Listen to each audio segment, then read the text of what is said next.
तुलसीदास जी महाराज कथा को आगे बढ़ाते हुए लिखते हैं, जात पवन सुत देवन देखा, जाने है कहूं बल बुद्धि विशेखा।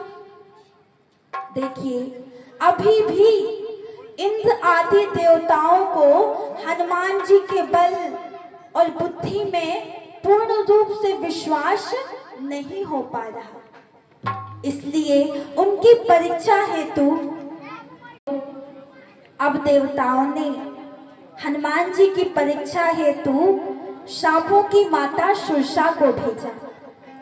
सुरसा हनुमान जी को देखकर बोली कि आज देवताओं ने मुझे अच्छे भोजन का प्रबंध कर दिया है और अब मैं तुझे खाऊंगी। हनुमान जी बोले कि बड़ी अम्मा, अधिक परेशान ना हो, मैं राम जी का काम यानी कि सीता जी का पता लगाकर शीघ्रता से वापस आता हूँ और सीधे तुम्हारे मुख में प्रवेश कर जाऊंगा। अब मुझे जाने दो। काफी कोशिश करने के बाद भी सुरसा हनुमान जी को आगे जाने नहीं देती। अब वो कोशिश क्या है भैया? तो पहली कोशिश तो यह है कि हनुमान जी ने कहा कि मैं त्रिलोकी भगवान प्रभु श्री राम जी के कार्य हेतु जा रहा हूँ, और दूसरी कोशिश यह है कि सीता जी की खोज के लिए जा रहा हूँ, ताकि महिला होने के नाते दूसरी महिला की विपत्ति को सुनकर शायद सुरसा को तरस आए।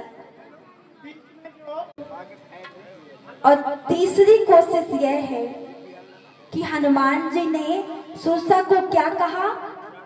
बड़ी अम्मा अर्थात माई कहकर संबोधित किया, ताकि उसके हृदय में करुणा, दया व ममता के भाव उपजे और उन्हें आगे जाने से ना रोके।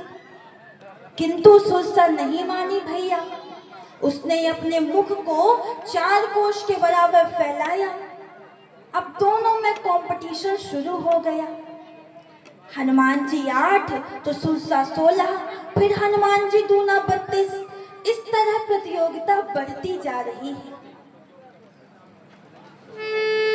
जैसे जैसे सुरसा बदन बढ़ावा,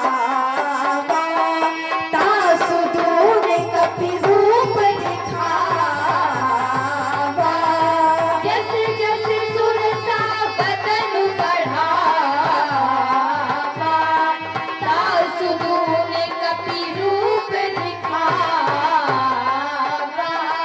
सत जो जलते ही आनन की धा, अति लघु रूप पवन सुत लीन्हा। सत जो जलते ही आनन कीन्हा, अति लघु रूप पवन सुत लीन्हा। अति लघु रूप पवन सुत लीन्हा।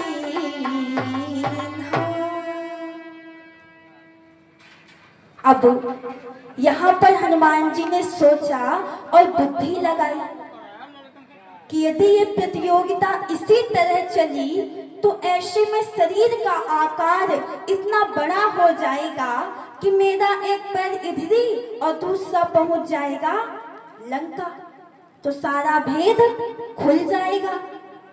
इसलिए हनुमान जी ने क्या किया? अति लघु रूप पवन सुत लीन्हा। हनुमान जी ने अपना बहुत छोटा रूप बनाया और सुरसा के मुख में प्रवेश कर वापस बाहर आ गए। इस तरह मुख में प्रवेश करने का वचन भी पूरा हो गया। अब हनुमान जी कहते हैं कि बड़ी अम्मा, अब मैं चलूं क्या? तब सुरसा कहती है कि हे तात, तुम्हारे बल और बुद्धि की परीक्षा लेने हेतु देवताओं ने मुझे यहाँ भेजा था, जिसमें तुम पूर्ण रूप से पास हो गए हो। अब मैं तुम्हें आशीष देती हूँ कि तुम राम जी के सब काम करोगे।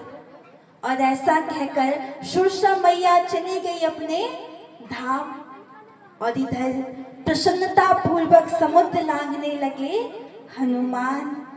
बोलिए वीर बजरंगबली महाराज की जय हो। सज्जनों, अच्छे कार्य में